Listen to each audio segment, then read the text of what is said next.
Welcome to the Voices of Life podcast, where history speaks, truth matters, and every story reminds us why faith and freedom still stand. Today's episode brings us into one of the most defining moments in our constitutional republic. The Voting Rights Act of 1965, a law born from struggle, courage, and the determination of everyday citizens who refuse to be silenced. And guiding us through this powerful journey is your host, Pastor David, a voice of clarity, conviction, and compassion, committed to helping us understand not just what happened, but why it still matters today. Thank you for joining us today on Voices of Life, a ministry of the Church for Life. I'm Pastor David. Did you know that one of the most transformative laws in American history was born out of violence, courage, and a nation finally forced to confront its own promises? Today, we're exploring the Voting Rights Act of 1965, a landmark law that reshaped our American voting system and protected the right to vote for millions who had been denied it for nearly a century. After the Civil War, the 15th Amendment declared that no citizen could be denied the right to vote because of race or color. But states, especially across the South, quickly found ways around it. Beginning in the late 1800s, many Southern states enacted laws designed to suppress black voting while appearing race neutral. These included literacy tests, poll taxes, grandfather clauses, white primaries, and widespread intimidation. For decades, the constitutional promise of voting rights existed only on paper. Now, what I just told you is the standard response. But we here at Voices of Life believe that we should go for the whole truth and dive deep. And we did dive deep into this because there is a lot more than just a standard response to the Voting Rights Act. So by the early 1960s, many civil rights organizations like the SCLC, SNCC launched major campaigns to challenge voter suppression. Selma, Alabama became the epicenter. Although African Americans constituted a majority of the county's population, very few were registered to vote. Local officials blocked applications. Activists were arrested. Violence was common. Selma was chosen because it revealed the truth. The right to vote was still being denied. And then came Bloody Sunday. On March 7, 1965, about 600 marchers attempted to cross the Edmund Pettus Bridge. Now, most of these marchers were peaceful. Most of these marchers were unarmed. They were met with tear gas, clubs, and mounted officers. But the television cameras only captured everything once the confrontation started. It did not capture much of the beginning. Television broadcasts that were shown shocked the nation, and I'd be shocked by them too. I've looked at them. It's terrible. Among the injured was a young John Lewis. Bloody Sunday forced America to face what was happening in the South.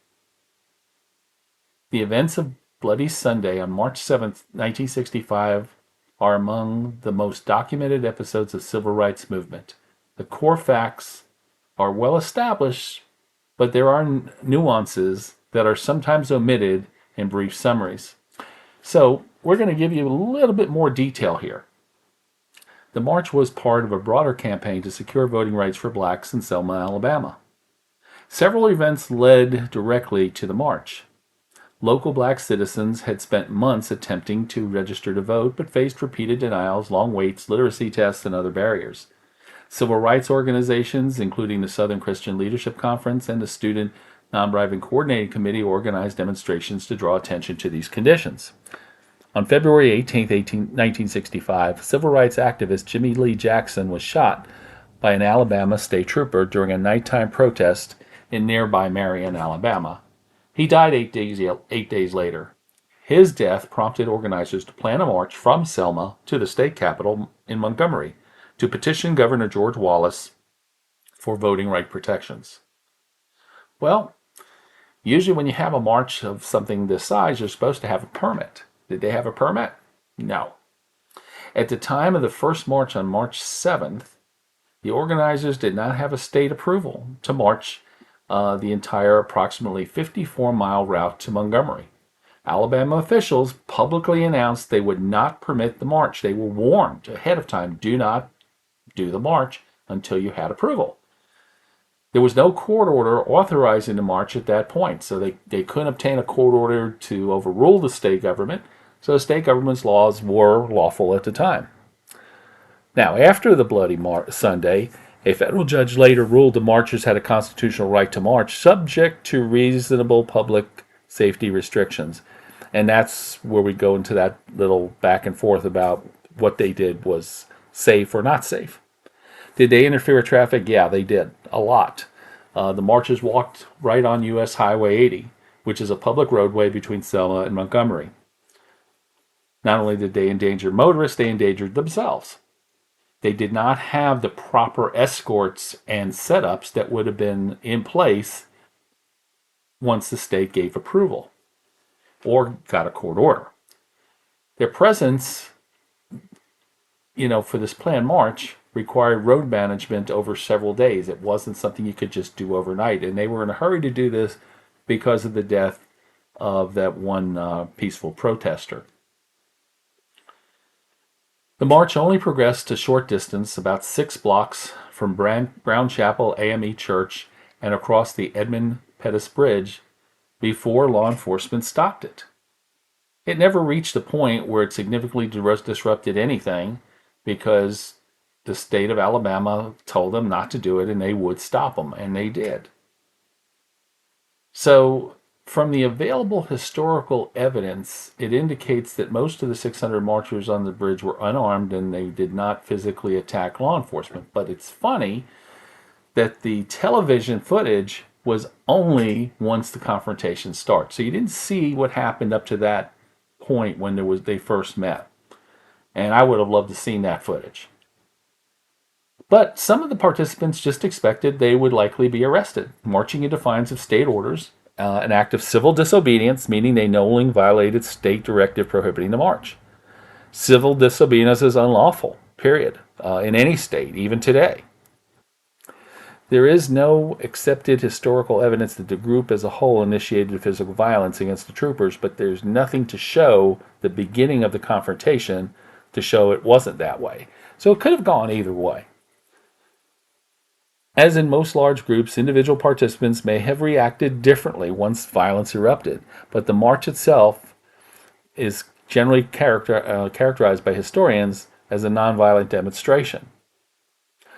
So what happened on that bridge? When the marchers crossed the Edmund Pettus Bridge, they encountered a line of Alabama state troopers, sheriff's deputies under Jim Clark, mounted officers, and members of the volunteer posse. The commanding officer ordered the marchers to disperse, which is what you're supposed to do if you're a peace officer. You have a crowd that has assembled unlawfully, you order them to disperse. That's what they did. They did not disperse. Accounts differ slightly on how much time was given, but at the end of the day, the protesters did not disperse.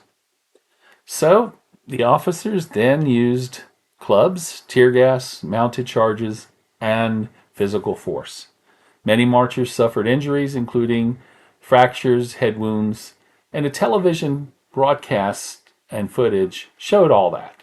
The media loves to sensationalize everything, but they don't necessarily have what happened up until that point. Again, that would have been a key understanding.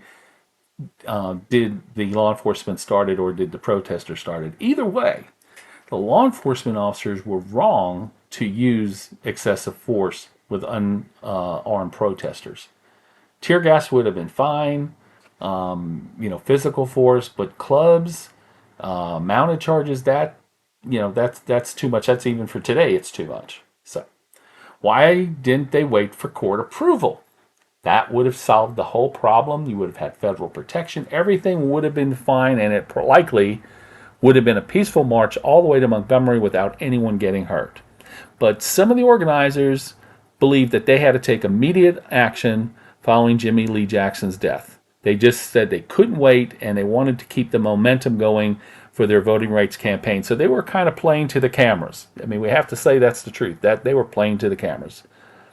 Others believe that deliberately challenging the state's prohibition would highlight what they viewed as an unjust restriction. This approach reflected a broader strategy of nonviolent civil disobedience throughout the civil rights movement. Did law enforcement believe the march was illegal? Absolutely, they did. And they had orders all the way up to the governor. From the perspective of Alabama officials, the march had not been authorized. They considered it an unlawful attempt to march on a state highway. Governor Wallace had directed law enforcement to prevent it. But from the perspective of the march organizers, they believed the state's prohibition violated their constitutional rights to free speech, assembly, and petition. And they're partially right there, but not fully. This legal dispute was later addressed in the federal court, as we said. Following that decision, when the march was going to be done, they had federalized National Guard troops, U.S. Army personnel, and federal marshals. And they provided security for the third march, which began on March 21st and did reach Montgomery on March 25th. So when it was following by the court's approval and order, there were no problems. The historical consensus, is split depending on which side you look at, but the marchers intentionally engaged in nonviolent civil disobedience by proceeding without state approval.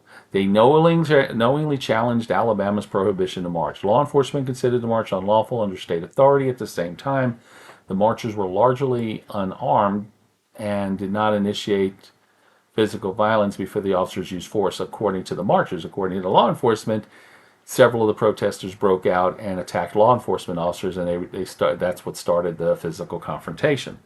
The televised response, again, just showed the actual arrest. It didn't show what started the whole thing, so we don't know exactly there. I wish we could. But the enduring debate is less about the basic sequence of events. It's more about the impact on the public based on the photographs and the television footage, which was a testimony that violence is not the answer here. Civil disobedience was not the answer either. Let's take a look at what happened a few days later. I think it was a week later, on the 15th of March, President Lyndon B. Johnson addressed Congress. He declared, "Their cause must be our cause too, and we must overcome, or we shall overcome," was his exact quote. This moment marked a turning point. The nation was ready, finally, to act. Signed into law on August 6, 1965, the Act attacked discrimination directly.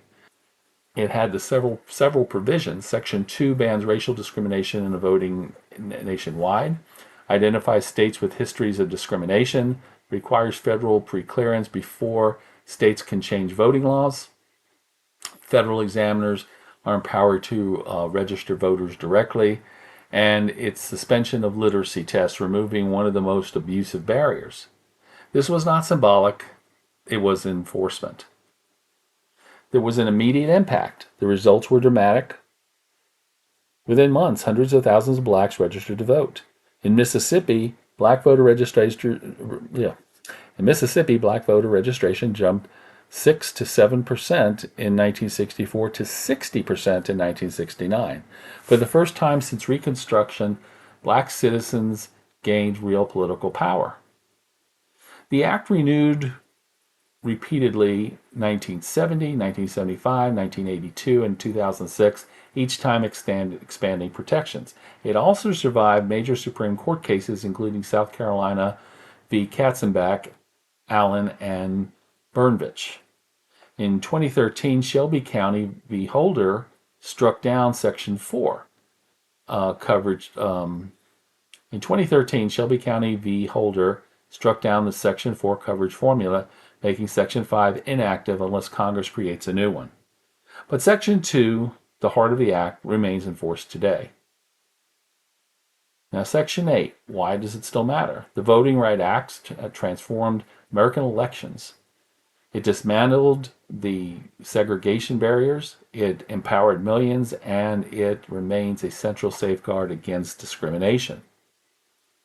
The Voting Rights Acts of 1965 transformed American elections by providing stronger federal enforcement of the constitutional right to vote. But did you know that the right to vote, something so simple, so foundational, required generations of struggle, sacrifice, and courage? And that fight to protect it continues today. Today we look at the SAFE Act, where the federal government's looking to require voter ID.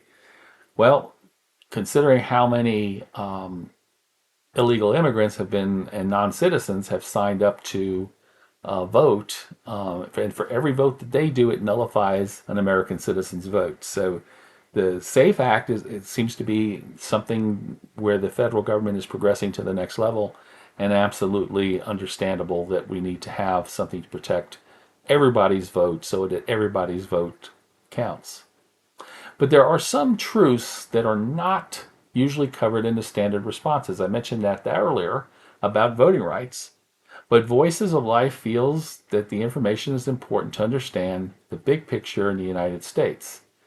Yes, while the former Confederate states had the most extensive and systematic voter suppression laws, guess what? Several northern and border states also used poll taxes, literacy tests, residency requirements, property qualifications, and other restrictive voting laws during various times in U.S. history. They don't talk about that. They just want to point to the South and kind of stir the hate from the Confederacy, and that's not all true. When you omit something, you're not telling the truth. The key difference here, however, is that the South, these measures were generally part of a coordinated system to disenfranchise black voters after Reconstruction, whereas in the northern states, they were more often aimed at immigrants, the poor. Didn't matter if you were white, black, Hispanic, poor period. Native Americans and other groups. Though black voters could have been affected too, but not like they were in the South. So there was more than just one group of people affected by voting. So we look at the border states. Kentucky used a poll tax until 1891. They required payment of taxes before you could vote. They also had literacy-related requirements for voter registration procedures, and they did not have the same level of systematic black voter suppression seen in Mississippi or Alabama. Maryland considered several understanding clause and literacy test proposals, adopted complex voter registration laws. The legislature attempted to reduce black voting, but many proposals failed because of political oppositions and/or court challenges. Missouri adopted voter registration requirements disproportionately affecting black voters in cities. Poll taxes were debated but not widely implemented statewide, but there were some places that were. Delaware used registration requirements and a residency rule that could disproportionately affect anyone that did not have or own property. It did not affect it so much statewide on literacy tests, but as the Deep South, but it still affected people. Northern states that had these type of requirements, Connecticut did in the 1800s, I think all the way through 1897. Massachusetts didn't have a poll tax, but they did have strict residency requirements and complex voter registration laws. And when we talk about complex voter registration laws, meaning you have to go through several hoops before you can actually register. And it also discouraged people, so it reduced participation. New York had literacy requirements. New York, could you believe that? But only if you were a naturalized citizen. So if I was born here, I was fine. But if I was naturalized, I had a literacy requirement to pass. They did have strict voter registration procedures and English language literacy requirements for elections. Now that, I'm a believer that, and I think most people are, the ballots should be in English. I mean, they shouldn't be in other languages because if we went to another country and we went to reside there, they would not print one in English for us because it's not native, it's not the official language. And English is the official language of the United States, and many states like Florida years ago passed those type of laws as well. So let's see, Pennsylvania had long residency requirements, complicated registration, and also naturalization documentation requirements if you were not born in the United States. Rhode Island maintained property qualifications for some elections in the 1800s, and they also had taxpayer requirements. New Hampshire, tax-paying requirements, and later they relied on residency restrictions. Vermont had strong voting registration regulations. Maine had broad suffrage, relied primarily upon residency requirements. In the western states like Arizona, English literacy tests, and that affected a lot of the Native Americans and the Hispanic voters. Alaska, same thing. Alaska Native voters often face language barriers, lack of translation in election materials, remote polling access problems. The 1975 amendment to the voting rights specifically addressed these issues by requiring bilingual election materials in certain jurisdictions, but a lot of that has changed too as well because the demographics have changed in different areas. California required English literacy, and this was restricting Chinese immigrants and Native Americans as well. So when we take a look at all these other ones, and we can go on with more from things in California, Connecticut, it was not always just the South. It was not always the Confederate States, and this is something that has not been widely told, and it needed to be told, so that's why we are. But Congress concentrated the strongest enforcement mechanisms such as Section 4 coverage formula and Section 5 pre-clearance on jurisdictions where it used to be the Confederate States. That was the big key that they did in these titles. So, but the good news was when they passed these voter reforms, it affected everybody, South, North, everyone, and that's kind of important. So just to summarize, restrictive voting laws were not unique to the South, but the scale and duration varied from area to area. So it may have disenfranchised black citizens, but it disenfranchised others too. Poor citizens, white, black, Hispanic, Native Americans, immigrants. And when there was Reconstruction, the southern states, the discrimination was more targeted just to black voters. You don't hear very much about, and the South had a lot of Hispanics, Texas, Florida, and you don't hear about discrimination to that. So it was always kind of pointed to the black voters in that area. But the Voting Rights Act of 1965 did away with that. The subsequent changes helped with that as well. And it really reinforced the ban on racial discrimination to all states in the United States. And that's the main thing. Every citizen should have the legal right to vote. Non-citizens shouldn't be voting. And if they are, they're breaking our laws and they're nullifying citizens' votes. So we have to think of it that way. At least that's how I'm going to put it out to you guys. Hope you feel the same way. But thank you for listening to this extensive part of the Voters' Right Act of 1965. This has been another episode of Voices of Life, Did You Know? And just a reminder that history is not just what happened, it's what we choose to remember or what people start passing on. We usually need to dig further to find the truth, and the truth is what counts. I'm Pastor David. Thank you for joining us. We'll see you next time. Thank you for joining us on this journey through one of the most powerful chapters in America's story. The Voting Rights Act of 1965 reminds us that freedom is never automatic.